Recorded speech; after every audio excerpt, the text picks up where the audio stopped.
جازم 2-3 مہینے تو صرف عبدالباسط کو دیکھتا رہا۔ بظاہر بہت ہی اچھی عادت و اطوار کے مالک تھے، خوش مزاج بھی تھے، لیکن اپنے اصولوں کے بہت پابند تھے۔ ایک بار اساتذہ کے ساتھ گپ شپ کر رہے تھے، پھر محفل ختم ہوتے ہی سب چلے گئے، بس عبدالباسط اور جازم رہ گئے۔ عبدالباسط بھی اٹھنے لگے تو جازم نے ان سے سوال و جواب کا سلسلہ شروع کر دیا۔ آپ سے ایک ذاتی سوال پوچھ سکتا ہوں؟ جازم کی طرف دیکھ کے وہ مسکرا کے بولے، میری ذات سب پہ عیاں ہے، کچھ چھپا ہوا نہیں ہے، پوچھو بیٹا کیا پوچھنا چاہتے ہو؟ آپ نے ابھی تک شادی کیوں نہیں کی، حالانکہ یہ سنت نبوی ہے؟ جازم کے سوال پر عبدالباسط کچھ دیر چپ سے ہو گئے، پھر کچھ توقف کے بعد بولے، شادی میں نے کی تھی، پیشانی پہ تفکر کی گہری لکیریں تھیں، لیکن عبدالغنی نے تو بتایا کہ آپ نے شادی نہیں کی، آپ اکیلے رہتے ہیں۔ وہ اس وقت دنیا میں آیا نہیں تھا، بہت پرانی بات ہو چکی ہے۔ تو بیوی کو چھوڑ کیوں دیا آپ نے؟ جازم کی بات پہ وہ ماتھے پہ بل ڈالے متذبذب ہوئے تھے۔ میں نے نہیں چھوڑا، بلکہ اس نے مجھے چھوڑ دیا، بڑی رنجیدگی سے عبدالباسط نے کہا۔ کیوں، انہوں نے کیوں چھوڑا آپ کو؟ یہ سوال تو میں نے بھی خود سے کئی بار پوچھا ہے، لیکن جواب نہیں ملا۔ تمہیں کیا جواب دوں؟ ایک کرب تھا عبدالباسط کے چہرے پہ۔ کیا وہ خوش نہیں تھیں آپ کے ساتھ؟ بہت خوش تھی، آنکھوں میں امٹتی نمی جیسے عبدالباسط نے دل میں اتاری تھی۔ تو کیا آپ خوش نہیں تھے؟ ایک کڑا ضبط تھا جو سامنے بیٹھے لڑکے کے سامنے وہ کر رہا تھا۔ میرے لیے تو اس کے ساتھ گزارے دن ہی متاع زندگی ہیں، بس ہماری راہیں الگ الگ تھیں۔ اگر راہیں الگ الگ تھیں تو شادی سے پہلے یہ کیوں نہیں سوچا؟ جازم کے لہجے میں تلخی اتری تھی۔ 3 مہینے سے وہ بھی اندر بھڑکتے الاؤ کو دبائے ہوئے تھا، لیکن کب تک؟ سوچا تھا، لیکن تب سب کچھ آسان لگ رہا تھا، لیکن بعد میں معلوم ہوا کہ آسان نہیں تھا۔ جو قدم میں نے اٹھایا وہ ناممکنات میں سے تھا۔ میں اکیلا تھا اس راہ پہ، اس لیے ہمت ہار گیا۔ وہ ساتھ دیتی تو دنیا سے لڑ جاتا۔ آواز میں بے بسی اور کپکپاہٹ تھی۔ ساتھ تو تب دیتی جب آپ پلٹ کے دوبارہ جہان بیگم کے کوٹھے پہ جاتے، ایک بار پلٹ کے تو دیکھتے، شاید وہ آپ ہی کی منتظر تھی۔ جازم کے منہ سے یہ سب سن کے عبدالباسط کے حواس معطل ہوئے تھے۔ یہ سب تم کیسے جانتے ہو؟ کون ہو تم؟ عبدالباسط کا تنفس بگڑا تھا۔ کون ہو سکتا ہوں میں جو آپ سے یہ سوال کرے کہ میری ماں کا کیا قصور تھا؟ ماں باپ کے حق اپنی جگہ اور بیوی کا اپنی جگہ۔ ماں، تم آرا؟ عبدالباسط ششدر سا ہو کے رہ گیا تھا۔ میں جازم ہوں، جازم عبدالباسط، آپ کا بیٹا، وہ تلخ لہجے سے بولا تھا۔ بیٹا؟ عبدالباسط کا ہاتھ سینے تک گیا تھا۔ صبر کا پیمانہ لبریز نہ ہو جائے، وہ اٹھ کے وہاں سے چلے گئے۔ جازم ان کے پیچھے نہیں گیا تھا، تکلیف تو وہ بھی سہ کے تھک چکا تھا۔ اندھیرے میں ارتضیٰ صاف دیکھ نہیں پا رہا تھا، شاید خواب تھا یا ایک خیالی عکس تھا جو اسے نظر آ رہا تھا، یا اس کی تانیہ کے لیے محبت کہ وہ اسے تصور کو چھو کے دیکھ رہا تھا، اس کے چہرے کے ایک ایک نقش کو وہ بے یقینی سے چھو کے دیکھ رہا تھا۔ تانیہ کے تصور کو کئی بار وہ دیکھ چکا تھا، لیکن پہلے وہ چھونے سے ہوا میں تحلیل ہو جاتی تھی، لیکن اس بار ایسا نہیں ہوا تھا۔ وہ اس کے چہرے کو اپنے ہاتھوں سے چھو کے محسوس کر رہا تھا۔ یہ آپ کیا کر رہے ہیں؟ حیا پیچھے ہٹی، لیکن اگلے ہی لمحے وہ اسے اپنے حصار میں لے چکا تھا۔ تانی، تم؟ اسے سینے کے ساتھ بہت زور سے بھینچ لیا کہ کہیں وہ پھر سے ہوا میں تحلیل نہ ہو جائے۔ اس کے وجود کے لمس کو جیسے اپنے اندر اتارنا چاہتا تھا۔ چھوڑیں مجھے، کیا کر رہے ہیں آپ؟ حیا اس قدر وارفتگی کی توقع نہیں کر رہی تھی، لیکن ارتضیٰ کی گرفت بہت مضبوط تھی کہ وہ سانس بھی ٹھیک سے نہیں لے پا رہی تھی۔ نہیں، تمہیں نہیں چھوڑ سکتا، تم غائب ہو جاؤ گی، چھوڑ جاؤ گی مجھے۔ اسے سینے کے ساتھ مضبوطی سے لگائے بول رہا تھا۔ بہت اکیلا ہو چکا ہوں تانی، بہت کڑی مسافت ہے، کیوں چھوڑ گئی تنہا مجھے، اپنے جازم کو؟ وہ کسی ٹرانس میں تھا، کسی اور ہی تصور میں۔ اس سے پہلے کہ وہ بے خودی میں کچھ اور آگے بڑھتا، لائٹ ایک دم ہی روشن ہوئی تھی۔ روشنی میں بھی اس کے سامنے وہ ایک زندہ وجود بن کے کھڑی تھی۔ ابھی بھی وہ غائب نہیں ہوئی تھی، لیکن خاموش تھی، ایک دم چپ۔ ارتضیٰ لائٹ جلتے ہی اپنے ویژن سے باہر نکلا۔ تصور ہوتا تو چھٹ چکا ہوتا، اس لیے جھٹ سے اسے خود سے جدا کیا۔ سامنے تانیہ نہیں، حیا تھی، لیکن تھی تانیہ کے لباس میں، اسی طرح کا انداز اپنائے، چپ چاپ اسے دیکھ رہی تھی۔ تم یہاں اور اس حلیے میں؟ ارتضیٰ کے حلق سے بامشکل آواز نکلی۔ وہ خاموش ہی کھڑی رہی۔ ارتضیٰ جلدی سے پیچھے ہٹتے ہوئے کمرے سے نکل گیا۔ رومی ابھی بھی کچن میں موم بتی ڈھونڈ رہا تھا۔ ارتضیٰ فوراً گھر سے ہی باہر نکل گیا تھا۔ تیز قدموں سے چلتے ہوئے ایک چٹان پہ جا کے بیٹھ گیا۔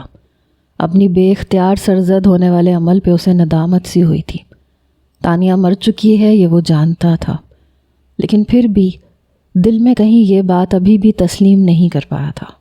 روز اس کی تصویر دیکھتا تھا، اس سے باتیں کرتا تھا، اس کے ساتھ بتایا ہر لمحہ جینے کی کوشش کرتا تھا، اس لیے وہ ارتضیٰ کی تصوراتی دنیا میں ابھی بھی زندہ تھی۔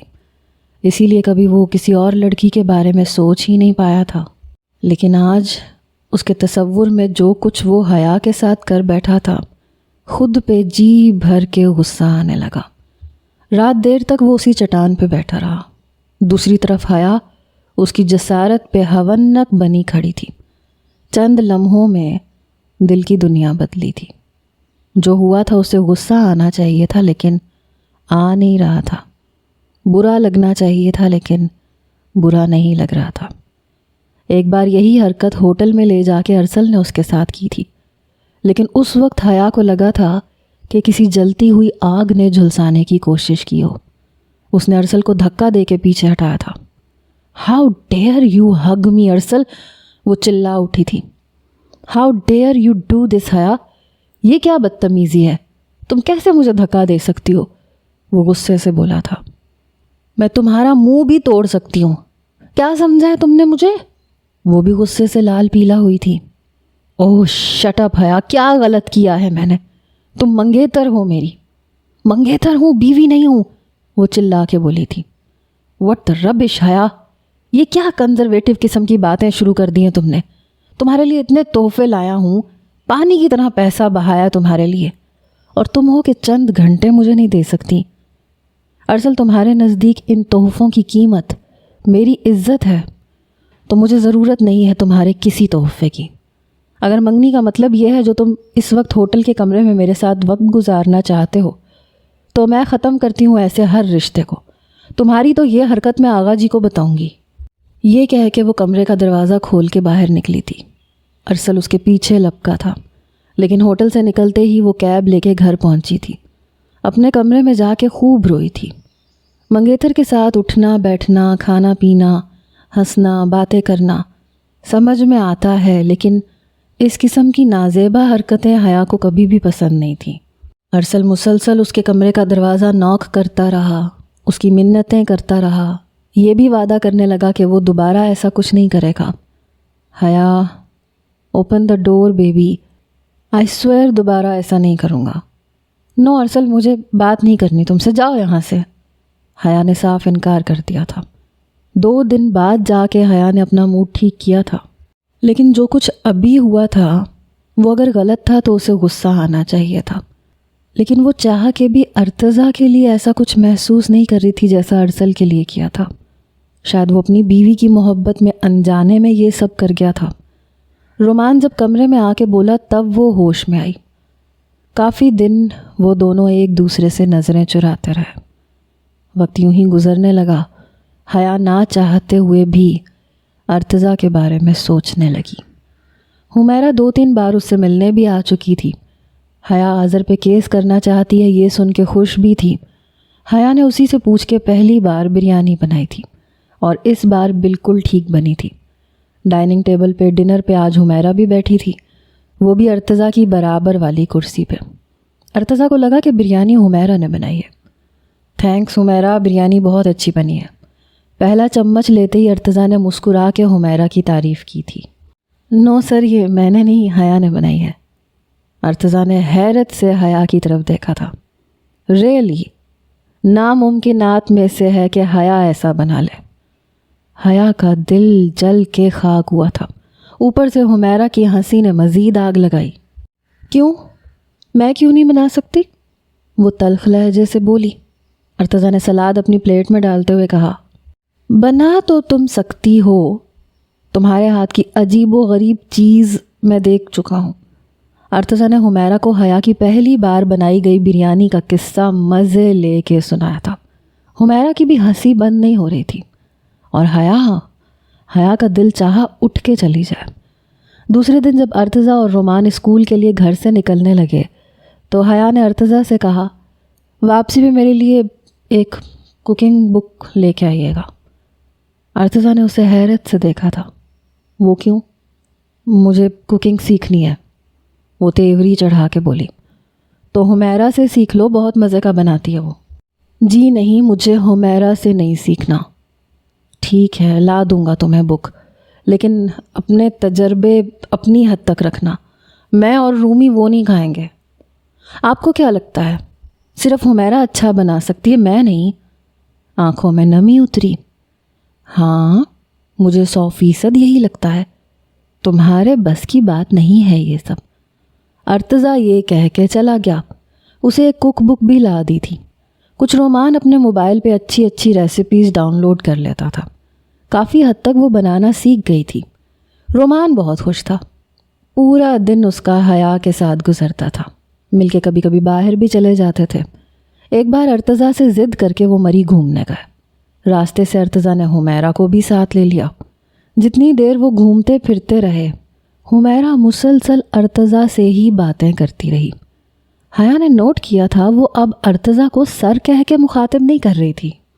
پہلی بار حمیرہ کا ارتضیٰ کے ساتھ بات کرنا اسے کھل رہا تھا۔ پھر ایک ریسٹورنٹ میں وہ ڈنر کے لیے چلے گئے۔ ابھی بھی حمیرہ ارتضیٰ کے برابر والی کرسی پہ بیٹھی۔ اچھا تم حیا کو کمپنی دو، میں ذرا کھانے کا انتظام کر کے آتا ہوں۔ ارتضیٰ یہ کہہ کے اٹھ کے چلا گیا۔ رومی بھی ارتضیٰ کے پیچھے لپکا۔ بابا رکے، میں آپ کے ساتھ جاؤں گا۔ رومان کے جاتے ہی بات حیا نے شروع کی۔ حمیرہ، ایک بات پوچھوں تم سے؟ ہاں پوچھو نا حیا۔ تم ارتضیٰ کو سر کیوں نہیں کہتی؟ کیونکہ اب وہ ہمارے ٹیچر نہیں ہے، اور نام تو تم بھی لیتی ہو۔ حمیرہ نے لاپرواہی سے کندھے اچکائے۔ میری بات اور ہے۔ جانتی ہوں تمہاری اور باتوں کو بھی۔ ارتضیٰ نے مجھے سب کچھ بتا دیا ہے کہ کیس ختم ہوتے ہی یہ پیپر میرج بھی ختم ہو جائے گی، اور پھر تم ارسل سے محبت کرتی ہو اور شادی بھی اسی سے کرنا چاہتی ہو۔ حمیرہ نے جیسے اسے یاد دہانی کروائی۔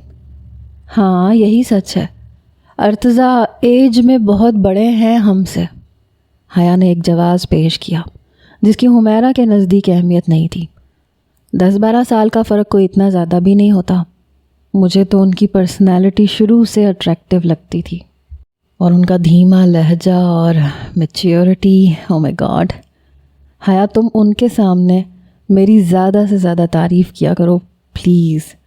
میں اتنی کوشش کرتی ہوں کہ وہ مجھ سے بات کیا کریں، لیکن ان کی تو نظریں اٹھتی ہی نہیں ہیں میری طرف، بہت لیے دیے رہتے ہیں۔ حمیرہ کی بات نے حیا کے دل کے جذبات کو نیا رنگ دینا شروع کیا۔ ایک جلن تھی جو حیا کو ہو رہی تھی۔ واپسی پہ گاڑی کی فرنٹ سیٹ پہ حمیرہ بیٹھ گئی، اس لیے حیا کو رومان کے ساتھ پیچھے بیٹھنا پڑا۔ پورا راستہ حمیرہ ارتضیٰ سے مختلف موضوعات پہ بات کرتی رہی۔ وہ بس چپ چاپ سنتی رہی۔ ارتضیٰ سے اس کی پسند بھی پوچھتی رہی۔ میں آپ کو ڈنر پہ بلانا چاہتی ہوں، پلیز آپ انکار نہیں کریں گے۔ حمیرہ کا گھر جب قریب آیا تو اس نے ملتجی لہجے سے ارتضیٰ سے کہا، ہاں کیوں نہیں، ہم آ جائیں گے۔ مجھے آپ سے کچھ ضروری بات بھی کرنی ہے، کیا میں آپ کو رات میں کال کر سکتی ہوں؟ حمیرہ کی اس بات پہ حیا کا دل جل کے خاک ہوا تھا۔ جو کہنا ہے آپ ابھی کہہ دیں حمیرہ۔ ارتضیٰ نے ایسی کوئی لچک نہیں دکھائی تھی۔ نہیں ارتضیٰ، وہ کال پہ ہی بتاؤں گی، دیٹس پرسنل۔ ٹھیک ہے، کر لیجئے گا۔ حمیرہ کو اس کی خالہ کے گھر چھوڑ کے وہ گھر آ گئے۔ رومی تو آتے ہی سو گیا تھا، لیکن حیا کو نیند نہیں آ رہی تھی۔ ارتضیٰ لاؤنج میں موبائل پہ مصروف تھا، ساتھ میں کافی پی رہا تھا۔ حیا کمرے سے باہر آئی، ارتضیٰ کے ہاتھ میں موبائل دیکھ کے تپ سی گئی۔ اچھا، تو یہ سب چل رہا ہے یہاں؟ فون کا انتظار ہو رہا ہے۔ میں بھی دیکھتی ہوں کیسے بات کرتے ہیں یہ اس حمیرہ کی بچی سے۔ دل میں مصمم ارادہ کیے اس نے چہرے پہ ایسے تاثرات ڈالے جیسے تکلیف برداشت کر رہی ہو۔ ارتضیٰ، میرے سر میں بہت درد ہو رہا ہے، حیا نے ایک ہاتھ سے سر پکڑ کے کہا۔ ارتضیٰ جو فون پہ مصروف تھا اس کے پاس آ گیا۔ سر میں درد ہے؟ کیوں؟ اب مجھے اس کیوں کا تو نہیں پتا، چکر بھی آ رہے ہیں، لگ رہا ہے گر جاؤں گی۔ یہ کہہ کے وہ ڈگمگائی۔ ارتضیٰ نے اسے پکڑ کے سنبھالا۔ سنبھل کر آؤ میرے ساتھ، وہ اسے سہارا دیتے ہوئے بیڈ پہ لایا۔ تم شاید تھک گئی ہو، لیٹو یہاں، میں تمہیں میڈیسن دیتا ہوں، تم سو جاؤ، ٹھیک ہو جاؤ گی۔ نہیں، میڈیسن سے سر درد نہیں ہٹتا۔ ہاں، اگر تھوڑا سا میرا سر دبا دیں تو بالکل ٹھیک ہو جائے گا۔ ایک غیر متوقع بات پہ وہ اچنبھے میں آیا تھا۔ وٹ؟ میں تمہارا سر دبا دوں؟ حیرت ہی حیرت تھی ارتضیٰ کے لہجے میں۔ ہاں، بہت درد ہو رہا ہے، دبا دیں گے تو کیا فرق پڑے گا؟ وہ ویسے اس سے کترانے کی کوشش کرتا تھا، اس لیے اسے سمجھانے لگا۔ حیا، اب میری بات سمجھنے کی کوشش کرو، یہ سب میں نہیں کر سکتا، تم میڈیسن لے لو۔ ارتضیٰ ہچکچاہٹ سے بولا، ایک تو آپ کی خاطر میں یہ قربانی دے رہی ہوں تاکہ آپ بے قصور ثابت ہو جائیں، اور آپ کو میری تکلیف کا احساس تک نہیں ہے۔ آنسو 1 منٹ سے پہلے اس کی آنکھوں سے جاری ہوتے تھے، چاہے جھوٹے ہی کیوں نہ ہو۔ اچھا، یہ رونا بند کرو اپنا، وہ کوفت میں مبتلا ہوا۔ حیا نے فوراً سے آنسو صاف کیے اور لیٹ گئی۔ ارتضیٰ اس کے برابر میں بیٹھ گیا، دھیرے دھیرے اس کا سر دبانا شروع کیا۔ لیکن جیسے ہی فون کی بیل بجی، حیا نے اس کے ہاتھ سے موبائل چھین کے دیکھا۔ حمیرہ کا نام ہی سامنے جگمگا رہا تھا۔ اس نے کال کاٹ کے فون آف کر دیا۔ یہ کیا حرکت ہے حیا؟ میرے سر میں جو درد ہو رہا ہے اس کی ٹیون سے، یہ میرے دماغ کو لگ رہی ہے، پلیز فون کو آف رہنے دیں، سر درد سے پھٹا جا رہا ہے میرا۔ ڈرامہ کرنا تو بائیں ہاتھ کا کھیل تھا اس کے لیے۔ اٹس اوکے، آنکھیں بند کرو اپنی اور سونے کی کوشش کرو۔ ارتضیٰ نے بھی فون سائڈ پہ رکھ دیا، وہ آنکھیں بند کیے لیٹی رہی، کچھ ہی دیر میں سو بھی گئی۔ ارتضیٰ نے جب اسے گہری نیند میں سوتے دیکھا تو وہ اٹھ کے رومی کے کمرے میں چلا گیا۔ تانیہ کے انتقال کے چند دن کے بعد جازم رومان کو فیڈر پلا کے سلا کے کچن میں گیا تھا تاکہ کچھ کھانے کو بنا سکے۔ تانیہ کی اچانک موت نے چند دن تو کچھ سوچنے ہی نہیں دیا تھا۔ وہاج اور مریم نے ہی اسے سنبھالا تھا۔ کھانا بھی مریم نے ہی بنا کے فریز کر دیا تھا، لیکن یہ سلسلہ کب تک چل سکتا تھا؟ اپنی ذمہ داریاں تو خود ہی نبھانی تھیں۔ دال چولہے پہ چڑھا کے اس نے ایک کپ چائے بنائی اور کچن سے باہر آ گیا۔ ڈور بیل ہوئی تو جازم نے کپ سامنے ٹیبل پہ رکھا۔ دروازہ کھولا تو کوئی اجنبی سا شخص کھڑا تھا۔ جی، کون ہے آپ؟ جازم نے سر سے پیر تک اسے دیکھا۔ دبلا پتلا سا اسی کی عمر کا نوجوان تھا، لیکن پیلی سی رنگت، کمزور وجود، آنکھوں کے گرد ہلکے۔ جازم کے لیے وہ بالکل اجنبی تھا۔ کیا یہ صوبیہ کا گھر ہے؟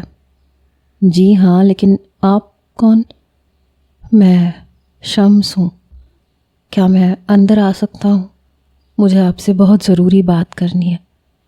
اس کا نام سن کے جازم نے تعصب سے اسے دیکھا تھا، پھر پیچھے ہٹ گیا۔ وہ اندر داخل ہو گیا۔ جازم نے دروازہ بند کیا، اسے باہر ہی کرسی پہ بیٹھنے کا اشارہ کیا۔ تشریف رکھیے۔ وہ خاموشی سے بیٹھ گیا۔ جازم بھی اس کے سامنے کرسی کھینچ کے بیٹھ گیا۔ آپ یقیناً صوبیہ کے شوہر ہیں؟ شمس نے سامنے بیٹھے خوش شکل نوجوان کی طرف دیکھ کے پوچھا۔ جی ہاں، میں اس کا شوہر ہوں۔ آپ شاید مجھے نہیں جانتے، لیکن میں آپ کو جانتا ہوں۔ کچھ دن پہلے ایک شاپنگ مال پہ آپ کو صوبیہ کے ساتھ دیکھا تھا۔ وہ مجھے دیکھ کے چیخنے چلانے لگی تھی، بے ہوش ہو گئی تھی اور آپ نے ہی اسے تھاما تھا۔ جی، میرا فرض بنتا ہے اپنی بیوی کو پروٹیکٹ کروں۔ ہر شوہر کا فرض ہے کہ اپنی وائف کو تحفظ دے۔ جازم کی بات جیسے شمس کو اندر سے آرے کی طرح کاٹ گئی۔ میں نے پیچھا کیا تھا آپ لوگوں کا، اس لیے یہاں آپ کا گھر ڈھونڈنے میں مشکل نہیں ہوئی۔ بہت دنوں سے ہمت مجتمع کر رہا تھا آپ سے اور صوبیہ سے ملنے کی۔ صوبیہ کا نام لیتے وقت وہ ہچکچایا تھا۔ کیوں ملنا چاہتے ہیں آپ صوبیہ سے؟ آپ کا اسے ملنا بالکل غیر مناسب سی بات ہے، جبکہ آپ اسے طلاق دے چکے ہیں۔ جازم کے منہ سے یہ سن کے شمس کا ایک رنگ آ کے گزرا تھا۔ وہ سمجھا تھا کہ شاید جازم ہر بات سے انجان ہوگا، ورنہ اسے اندر بلانے کے بجائے باہر سے ہی نکال دیتا۔ میں بہت مجبور ہو کے یہاں آیا ہوں، بس ایک بار میری بات سن لیں، احسان مند رہوں گا آپ کا۔ شمس نے بہتے آنسوؤں سے اس سے التجا کی تھی۔ جی فرمائیے۔ صوبیہ کے ساتھ میں نے جو کچھ بھی کیا، غلط کیا، برا کیا، بدلے میں میرے ساتھ بھی کچھ اچھا نہیں ہوا۔ میری بہن میرے گناہوں کی بھینٹ چڑھ گئی۔ بڑھاپے میں میری ماں کی عزت پامال ہو گئی۔ وہ پاگل ہو کے ایک روڈ ایکسیڈنٹ میں ماری گئی۔ لیکن اس وقت میرے سر پہ کوئی جنون سوار تھا۔ صوبیہ کے بھائی نے میری بہن کو ہوس کا نشانہ بنایا تھا۔ مجھے بس کسی بھی طرح اسے مار کے اپنے اندر کی آگ ٹھنڈی کرنی تھی۔ لیکن جب میں نے ان کے بارے میں ساری معلومات اکٹھی کی تو پتہ چلا کہ جس بس سے وہ گاؤں چھوڑ کے بھاگے تھے وہ ایک حادثے کا شکار ہو چکی تھی۔ تمام مسافر مارے گئے تھے۔ میں گاؤں دوبارہ نہیں جا سکا۔ لوگ مجھ پہ لعنتیں بھیجنے لگے تھے، نفرت کرتے تھے، گھن کھاتے تھے۔ میں واپس لاہور آ گیا، وہاں ایک ورک شاپ پہ کام کرنے لگا۔ وہاں کا مالک مجھ سے بہت خوش تھا۔ ایک دن مجھ سے کہا اس نے کہ میں اس کی بیٹی سے شادی کر لوں، وہ مجھے گھر داماد بنا کے رکھے گا، اور وہ کافی امیر آدمی تھا۔ میں نے بھی انکار نہیں کیا۔ میں نے اس کی بیٹی سے شادی کر لی۔ وہ لڑکی بیمار سی رہتی تھی۔ مجھ پہ بعد میں یہ بات کھلی کہ اس لڑکی کے غیر مردوں سے تعلقات تھے، اور اسی وجہ سے وہ ایڈز جیسی مرض میں مبتلا تھی، اور اسی سے مجھے بھی یہ بیماری لگ گئی۔ اس کے باپ نے حق مہر اتنا لکھوایا تھا کہ میں چاہ کے بھی اسے چھوڑ نہیں سکتا تھا۔ وہ شخص مجھے صرف 2 وقت کی روٹی دیتا تھا اور کسی گدھے کی طرح مجھ سے کام لیتا تھا، مارتا بھی تھا۔ میں تنگ آ کے وہاں سے بھاگ گیا۔ میں خود بیمار رہنے لگا۔ مجھے لگا شاید مجھے صوبیہ کی بد دعا لگ گئی ہے۔ میں نے اسے جہاں بیچا ہے وہاں رہنے والی لڑکیوں کے ساتھ غیر انسانی سلوک ہوتا ہے، اسی لیے مجھے بھی ایسی ہی لڑکی ملی جو برے کردار کی تھی۔ میں نے اپنے گاؤں کا گھر بیچا، ساری رقم لے کے اس شخص کے پاس پہنچا جس سے میں نے صوبیہ کا سودا کیا تھا۔ 5 کی جگہ اسے 15 لاکھ دینے چاہے کہ وہ مجھے صوبیہ لوٹا دے، لیکن وہ مجھ پہ تمسخرانہ ہنسی ہنسنے لگا۔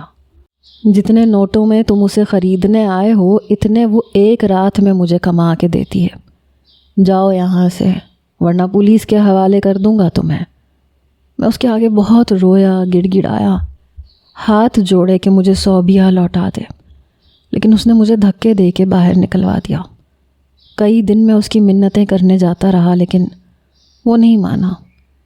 3 سال سے اپنی اس بیماری سے لڑ رہا ہوں، نہ مجھے موت آتی ہے نہ میری تکلیف کم ہوتی ہے۔ وہ روتے ہوئے بتا رہا تھا، پھر جازم کے سامنے ہاتھ جوڑ کے گڑ گڑانے لگا۔ بس ایک بار مجھے صوبیہ سے معافی مانگنے دیں، ایک بار مجھے اس کے پیر پکڑ کے معافی مانگنے دیں۔ بے شک وہ مجھے مار لے، دھکے دے دے، مجھے گالیاں بکے، میں سب کچھ سن لوں گا، بس مجھے معاف کر دے۔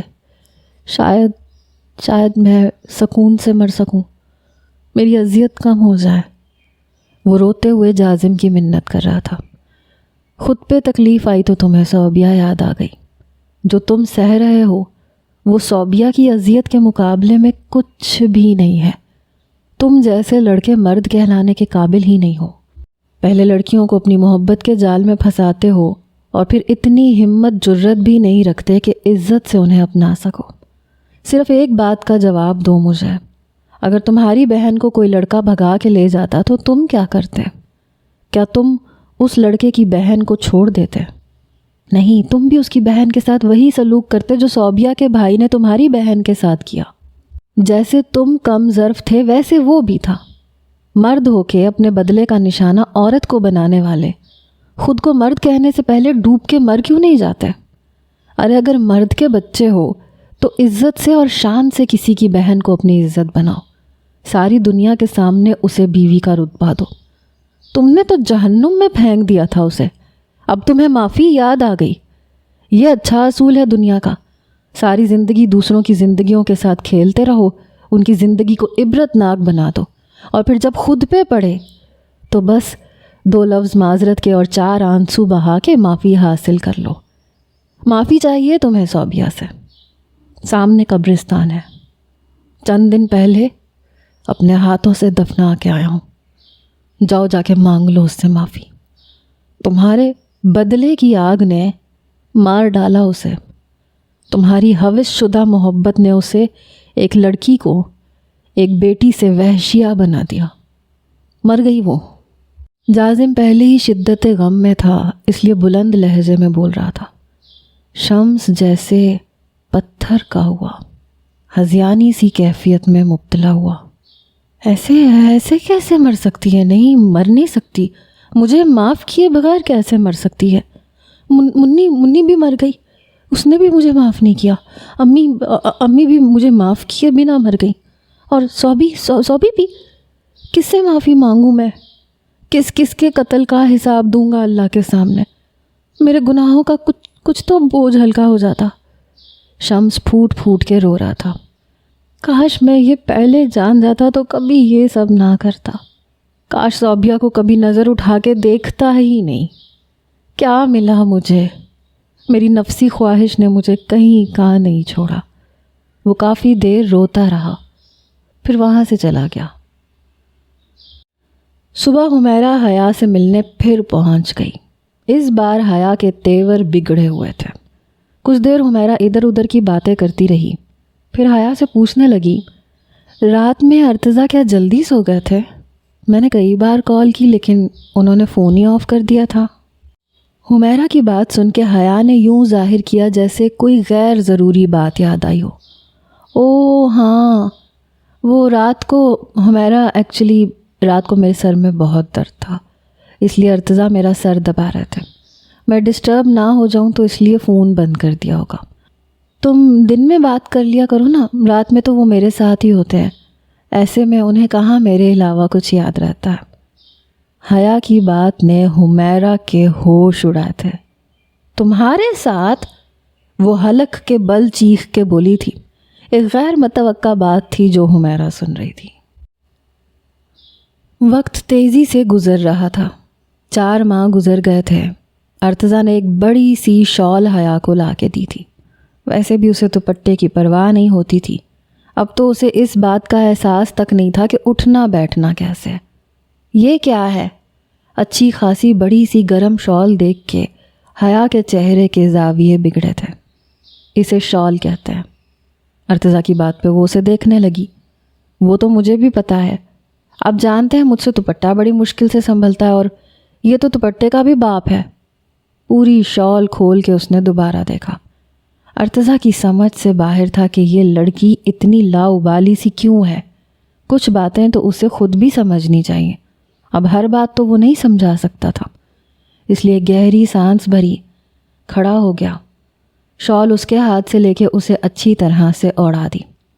اسے یوں لیتے ہیں، تم بچی تو نہیں ہو کہ ہر بات میں تمہیں سمجھاؤں، اگر خود سے نہیں سمجھ سکتی تو بس جیسے کہہ رہا ہوں ویسے کر لیا کرو۔ عورت کا مطلب ہی ڈھانپ لینا ہے، چھپا لینا ہے۔ ادھر بیٹھو میرے پاس۔ ارتضیٰ نے اس کا بازو پکڑ کے اسے صوفے پہ بٹھایا، خود بھی اس کے پاس بیٹھ گیا۔ حیا کی جانب وہ دیکھنے سے گریز کرتا تھا، لیکن وہ اس کی طرف ہی دیکھ رہی تھی۔ سب سے بڑا مسئلہ پتہ ہے کیا ہے؟ کہ یہاں کوئی بھی ایسی خاتون نہیں ہے جو تمہیں گائیڈ کر سکے، اور میں تمہارا صرف وقتی شوہر ہوں، تم سے بے تکلف نہیں ہو سکتا۔ جو باتیں تمہیں تمہاری ماں کو سمجھانی چاہیے تھیں وہ میں چاہ کے بھی سمجھا نہیں سکتا ہوں۔ حیا، رومان چھوٹا بچہ نہیں ہے، تمہیں اپنا آپ اس سے بھی چھپانا چاہیے۔ تم اگر یوں اس کے سامنے گھومو پھرو گی تو وہ 100 سوال کرے گا تم سے جو تم پہ ناگوار گزریں گے۔ جب تک تم میری حفاظت میں ہو میری ذمہ داری ہو، اس لیے میں تمہیں کسی کے سامنے عیاں نہیں دیکھ سکتا، کسی کے سامنے بھی نہیں۔ عورت کا حسن اس وقت اور بھی پرکشش ہو جاتا ہے جب وہ صرف اپنے شوہر تک محدود رہے۔ اگر تم کوشش کرو گی تو عادت ہو جائے گی تمہیں خود کو ڈھانپنے کی۔ جیسے پہلے بہت سے کام جو تم پہلے نہیں کرتی تھی اب آرام سے کر لیتی ہو، اسی طرح سے یہ بھی کر سکتی ہو۔ کبھی اپنے نام پہ غور کیا ہے تم نے؟ کتنا پاکیزہ نام ہے تمہارا۔ نام لیتے ہی ایک چھپی ہوئی چیز کا احساس ہوتا ہے، لگتا ہے کوئی قیمتی چیز ہے جسے چھپایا گیا ہے۔ حیا، حیا حیا میں ہی رہے تو بہت اچھی لگے گی، سب سے زیادہ خوبصورت اور حسین۔ میرے خیال سے اس سے زیادہ میں تمہیں سمجھا نہیں سکتا۔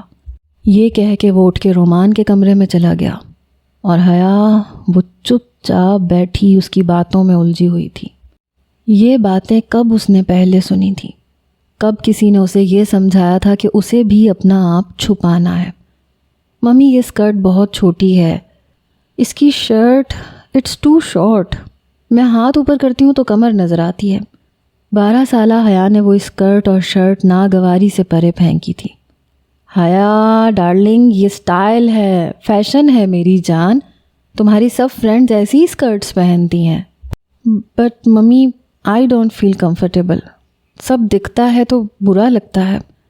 5th کلاس میں اس کی برتھ ڈے کی سیلیبریشن کے لیے زوبیا نے فیری فراک کے بجائے شارٹ اسکرٹ خریدی تھی۔ ڈونٹ بی ربش حیا، ابھی سے پہنو گی تو یوز ٹو ہو جاؤ گی جانی۔ حیا نے وہ پہن تو لی مگر پورے فنکشن میں حیا نروس سی رہی۔ پارٹی کے بعد ارسل کے ساتھ ڈانس کرتے ہوئے جب بھی اس کا ہاتھ حیا کی کمر پہ لگتا تو اسے برا سا لگتا تھا۔ وہ بار بار اس کا ہاتھ پیچھے کرنے کی کوشش کر رہی تھی، لیکن سامنے بیٹھی اس کی ماں اس کی کیفیت سے انجان تھی۔ حیا نے ایک گانے کے بعد ہی ڈانس کرنے سے انکار کر دیا تھا۔ کئی بار پارٹیز میں جاتے ہوئے اس کے گہرے گلے کے کپڑوں میں جب سب کی نظریں اس پہ پڑتیں تو وہ عجیب سی الجھن کا شکار ہونے لگتی تھی۔ ایسی تیز اور آر پار کرتی نظریں کہ پورے وجود میں سنسنی سی ہونے لگتی۔ اس کا پورا وجود کانپ سا جاتا۔ کبھی بلا وجہ وہ رونے لگتی، وجہ کہاں کسی نے سمجھائی تھی، بس ایک فطری تھی بات تھی جس کا احساس تو ہوتا تھا لیکن آج تک وہ اسے لفظ نہیں دے پائی تھی۔ آذر نے بھی یہی کہا تھا کہ گاڑی میں اس کے حسن کو دیکھ کے وہ پاگل ہو گیا تھا، اس لیے وہ حیا کو چھوڑ دے اس کا تو سوال ہی پیدا نہیں ہوتا۔ اور یہی ہوا تھا، کہیں کا بھی نہیں چھوڑا تھا آذر نے اسے، لیکن آج جیسے اس کی کیفیت کو لفظ ملے تھے۔ شال میں اچھی طرح سے لپٹی ہوئی اسے لگا کہ وہ محفوظ ہے، سب کی آر پار کرتی نظروں سے محفوظ ہے۔ 21 سال میں جو باتیں وہ صرف محسوس کرتی تھی لیکن بیان کرنے کے لیے لفظ سمجھ میں نہیں آتے تھے، وہ 21 سیکنڈ میں ارتضیٰ اسے سمجھا گیا تھا۔ رومان کی نظریں اس کے باپ کی طرح بے ضرر تھیں، ماں سمجھتا تھا اسے، پیار بھی بہت کرتا تھا، لیکن اس شخص کی آنکھوں کی پاکیزگی کچھ ایسی تھی کہ وہ اسے سب سے چھپانا چاہتا تھا۔ پہلی بار اسے شال میں اپنا آپ پرسکون سا محسوس ہوا۔ اس نے شال مزید خود پہ لپیٹ لی۔ عبدالباسط اپنے کمرے میں آ گئے، کمرہ بند کیا۔ بے چینی ایسی تھی کہ تنفس بگڑنے لگا۔ جازم میرا بیٹا، میری آرا کا، کیا میں صاحب اولاد بھی ہوں؟ آنسو آنکھوں سے ٹپ ٹپ گر رہے تھے۔ یہ سمجھ نہیں آ رہا تھا کہ خوشی کے ہیں کہ دکھ کے۔ عبدالباسط، میں نے فاطمہ کی نند سے تمہارا رشتہ طے کر دیا ہے۔ فاطمہ کے ولیمے کی رسم پہ تمہارا نکاح ہے ام حبیبہ سے۔ مفتی انور نے دوسرے ہی دن سب کچھ آنن فانن طے کر دیا تھا۔ فاطمہ کی شادی آپ نے طے کر دی، اچھا کیا ابا، لیکن مجھ سے پوچھے بنا آپ نے فاطمہ کی نند سے میری بات طے کر کے غلط کیا ہے۔ میں کوئی نکاح نہیں کروں گا، اور اگر اس وجہ سے فاطمہ کی شادی ٹوٹ گئی تو الزام مجھے مت دیجیے گا۔ یہ کہہ کے عبدالباسط گھر سے ہی نکل گیا تھا۔ رات بھی مسجد میں گزاری۔ رات کے 3 بجے وضو کر کے جائے نماز پہ بہت دیر تک نوافل پڑھتا رہا۔ دعا کے لیے ہاتھ اٹھائے، اللہ رب العزت سے دعا کرنے لگا، میری محبت میں وہ تاثیر ڈال دے میرے اللہ کہ میری بیوی کو کوئی میلی آنکھ سے نہ دیکھ سکے، میری آرا کی حفاظت فرما دے۔ صبح فجر پڑھ کے وہ اپنے کام پہ چلا گیا۔ رات کو گھر کے بجائے مسجد میں ہی رات بتائی۔ دوسرے روز مفتی انور اسے لینے پہنچ گئے۔ گھر چلو عبد الباسط۔ مزاج ان کا ابھی بھی برہم تھا۔ پہلے آپ وعدہ کریں کہ مزید زبردستی میرے ساتھ ہرگز نہیں کریں گے۔ ٹھیک ہے، مجھے منظور ہے۔ فاطمہ کی شادی کے بعد جب تم چاہو میں تب تمہاری شادی کر دوں گا، حبیبہ کے بجائے کہیں اور کروا دوں گا، لیکن لڑکی کا دیندار ہونا شرط ہے۔ مفتی انور کا لہجہ بے لچک تھا۔ نہیں ابا، یہ مت کہیں، کیونکہ دیندار تو کوئی طوائف بھی ہو سکتی ہے، پھر اپنی بات سے پھرنا پڑے گا آپ کو۔ کہیں کہ لڑکی کا دنیا کے سامنے دینی خاندان سے ہونا شرط ہے۔ عبد الباسط کی بات پہ وہ ہتھے سے اکڑ گئے۔ عبد الباسط، زبان کو سنبھال کے بات کرو، تمہیں ایک طوائف اور ایک دیندار لڑکی میں فرق نظر نہیں آتا؟ ارے ہم نے اپنی ساری زندگی پاکیزگی سے گزاری ہے، تمہاری بہنوں نے آج تک کسی غیر محرم کی شکل تک نہیں دیکھی، یہ ہوتی ہے پاکیزگی۔ وہ میرے ساتھ ہوتی تو وہ بھی کسی غیر محرم کی شکل نہ دیکھتی۔ آپ کے نزدیک پاکیزگی کا مطلب اور مفہوم اور اس کی وسعت محدود ہے ابا، لیکن حقیقت اس کے برعکس ہے۔ ہم گناہ گاروں پہ جہنم کے فتوے لگانے میں دیر نہیں کرتے، سمجھتے ہیں بس اس نے گناہ کر دیا تو بس اب یہ جہنمی ہے۔ اللہ نے کب یہ اختیار دیا کہ ہم یہ دعویٰ کریں؟ اگر کوئی توبہ کر لے تو اسے میرا رب معاف بھی کر دیتا ہے، پھر اس کے بندے ایسا حوصلہ کیوں نہیں رکھتے؟ اس کا ساتھ دینے کے بجائے اسے دوبارہ اسی جہنم میں پھینک دیتے ہیں، صرف اپنی دنیاوی عزت و ناموس کی خاطر۔ میں بھی یقین سے کہہ سکتا ہوں ابا، اگر آرا میرے ساتھ رہتی تو خدا کی قسم فاطمہ سے بڑھ کے پردہ کرتی۔ اتنی محبت کرتی تھی وہ مجھ سے، ہر چیز کو چھوڑ دیتی میرے لیے۔ وہ وہاں رہنا نہیں چاہتی تھی ابا، وہ ویسی زندگی بھی گزارنا نہیں چاہتی تھی۔ مجھے بتائیں ابا، جو طوائفیں وہاں رہنا نہیں چاہتی، ویسی زندگی نہیں جینا چاہتی، انہیں آزادی کیوں نہیں ملتی؟ انہیں عزت سے زندگی گزارنے کا موقع کیوں نہیں دیا جاتا؟ عبد الباسط نے بے بسی سے پوچھا تھا۔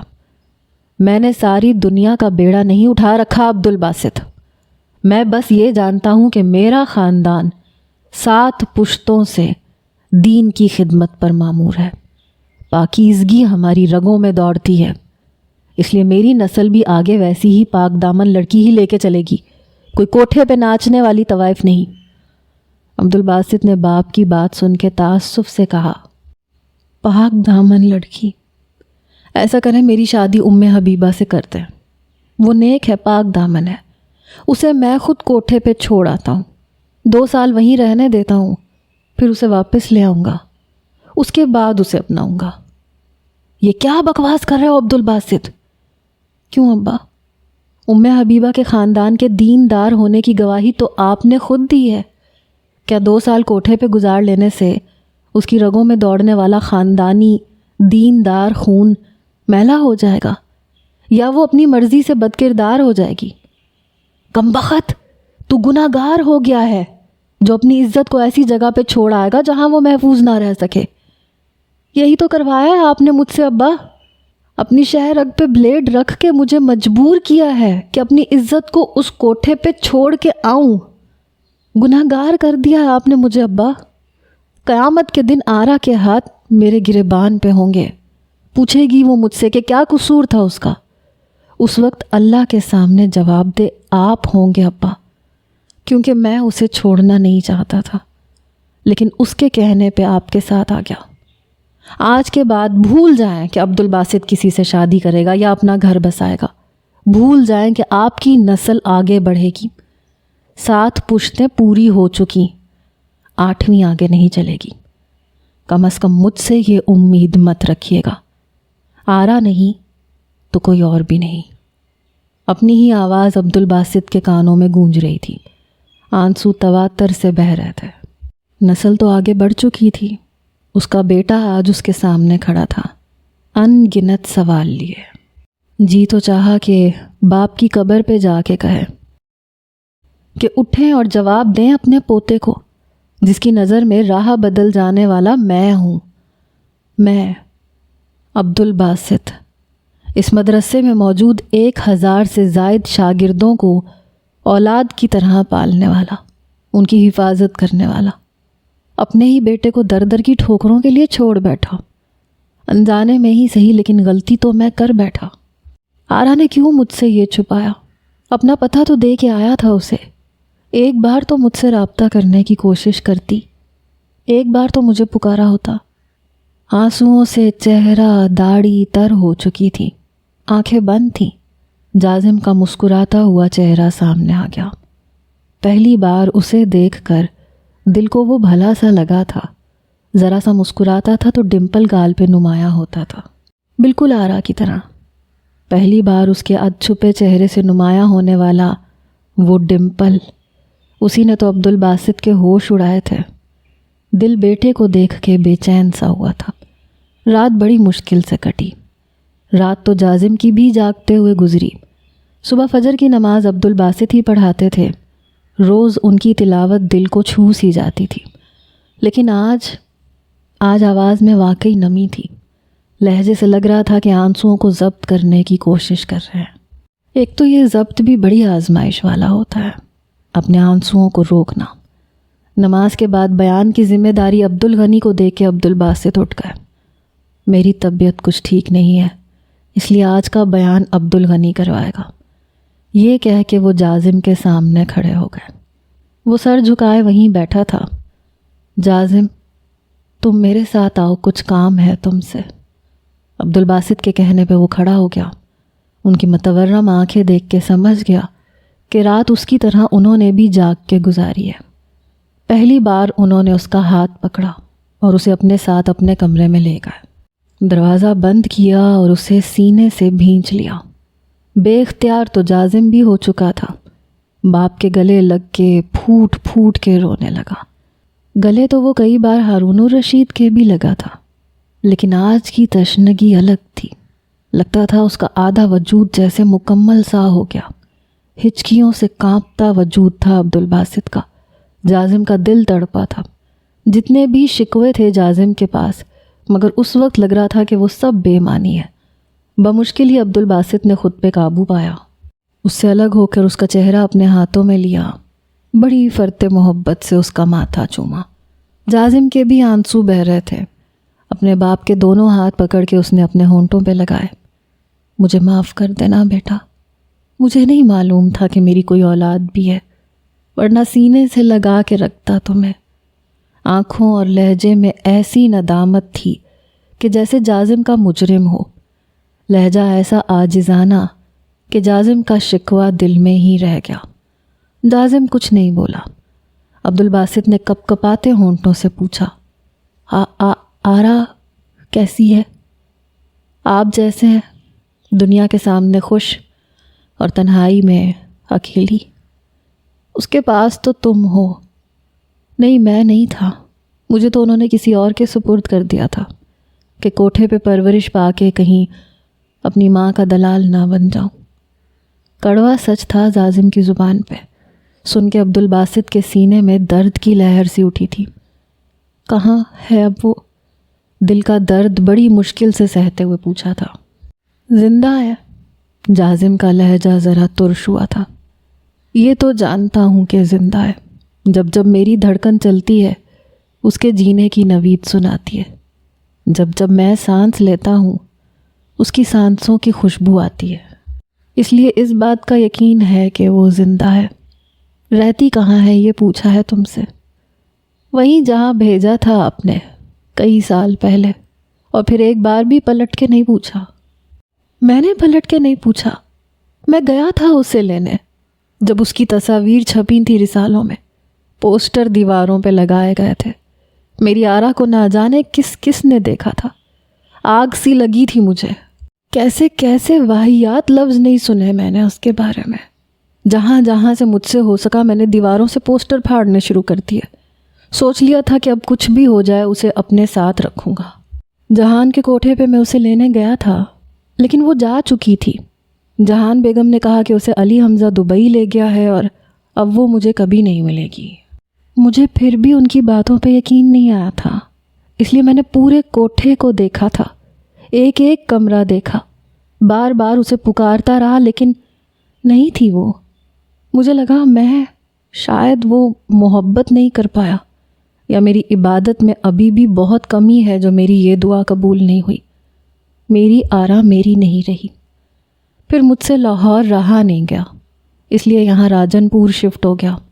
دبئی جانا تو میرے لیے ممکن نہیں تھا، اس لیے اس کی محبت کو دل میں بسائے اپنے کام میں لگ گیا۔ اس گھر کو تڑوا کے مدرسہ بنوایا، عالم بنا، مفتی بنا، امام مسجد بھی بن گیا۔ گو کہ جو ہو سکا وہ کیا، بس شادی نہیں کی۔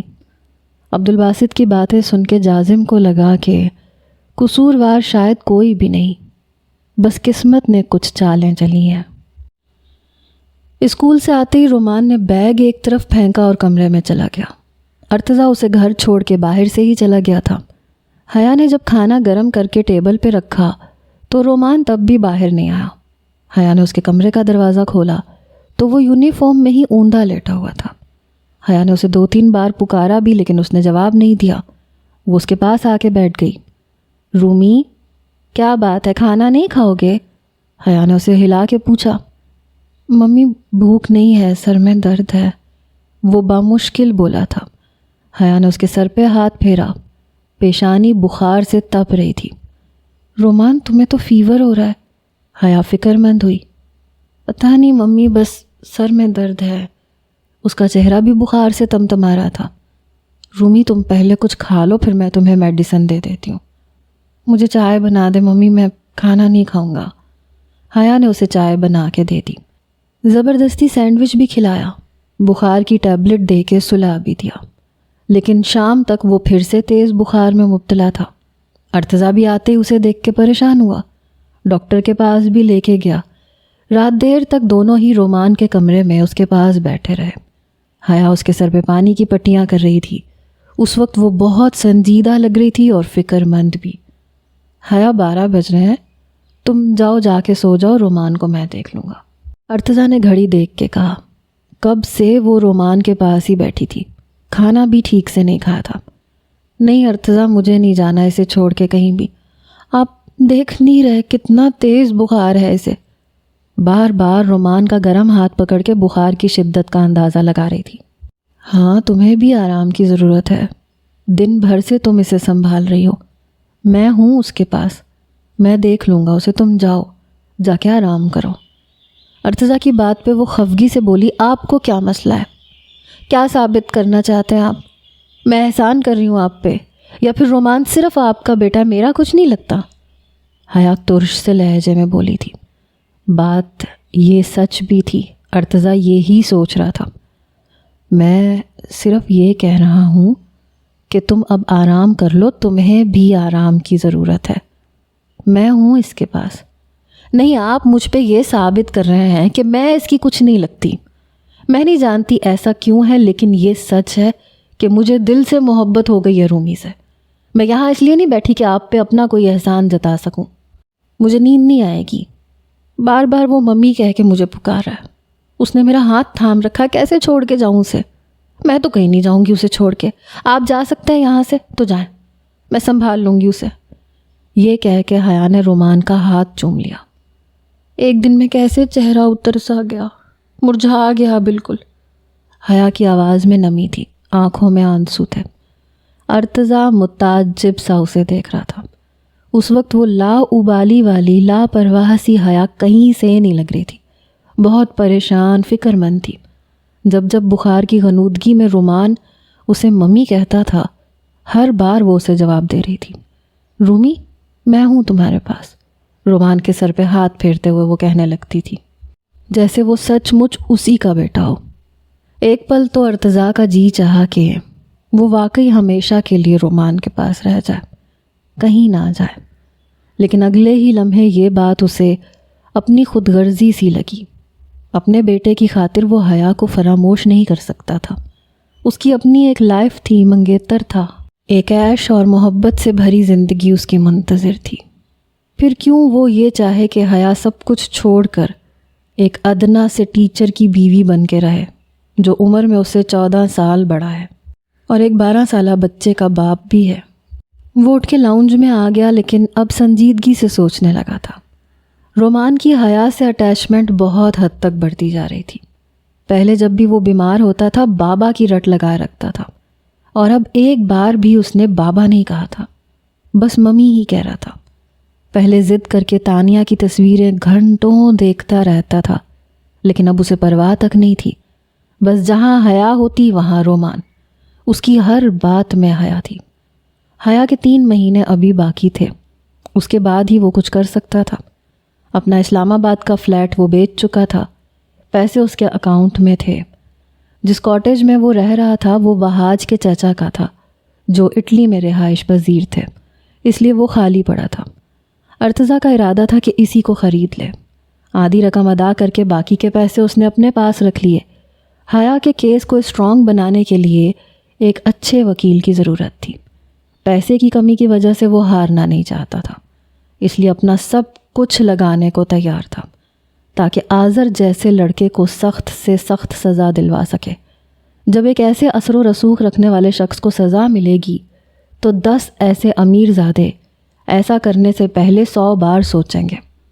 صبح تک رومان کا بخار کافی حد تک ٹوٹ چکا تھا۔ حیا اس کے پاس بیٹھے بیٹھے کراؤن سے ٹیک لگائے سو رہی تھی۔ ارتضیٰ تیار ہو کے اسکول جانے سے پہلے رومان کا بخار چیک کر رہا تھا۔ اب صرف معمولی سی حرارت تھی۔ ابھی بھی رومان نے حیا کا ہاتھ پکڑ رکھا تھا۔ کچھ دیر وہ حیا کے تھکے تھکے چہرے کو دیکھنے لگا۔ رات جانے کب وہ سوئی، ٹھیک سے سو بھی پائی تھی کہ نہیں۔ پہلے تو دل چاہا کہ اسے جگا کے کہے کہ اپنے کمرے میں جا کے سو جاؤ، لیکن جانتا تھا وہ مانے گی ہی نہیں، اس لیے وہاں سے باہر نکل گیا۔ جب اس نے گھر کا مین گیٹ چابی سے کھولا تو سامنے رومان پہ نظر پڑی۔ رومان کافی حد تک فریش تھا۔ حیا اسے سیب کاٹ کے خود اپنے ہاتھ سے کھلا رہی تھی اور وہ منہ بگاڑے کھا رہا تھا۔ ممی کڑوا سا لگ رہا ہے۔ ہاں تو بخار میں سب کچھ کڑوا ہی لگتا ہے، چلو کھاؤ اسے جلدی سے، نخرے مت دکھایا کرو مجھے ورنہ ایک لگاؤں گی تمہیں۔ پیار سے اسے گھورتے ہوئے سیب کا کتلا اس کے منہ میں ڈال دیا۔ صبح سے کھلا کھلا کے پاگل کر دیا آپ نے مجھے، رومان نے ناک چڑھاتے ہوئے کہا۔ شکل دیکھیے تم نے اپنی، ایک دن میں کتنے کمزور لگ رہے ہو، جلدی سے اسے ختم کرو، اس کے بعد تمہیں دودھ کا گلاس بھی پینا ہے۔ حیا کی اگلی فرمائش سن کے وہ ہتھے سے اکڑا تھا۔ وہ میں ہرگز نہیں پیوں گا۔ وہ زچ سا ہو گیا۔ دیکھو تو کیسے پلاتی ہوں تمہیں۔ حیا نے اسے آنکھیں دکھائیں۔ ارتضیٰ مین گیٹ پہ کھڑا یہ نظارہ دیکھ رہا تھا۔ ہر بات جانتے ہوئے بھی دل انجانی سی خواہش کرنے لگا۔ پتہ نہیں کیوں اپنا گھر مکمل سا لگ رہا تھا۔ ایک حقیقت تھی جو بہت جلد ایک خواب میں بدلنے والی تھی۔ چند مہینے بعد واپس وہی روٹین لائف، وہ رومان، اور بس ایک ٹھنڈی سرد آہ بھر کے اس نے خود کو جھٹکا اور اندر آ گیا۔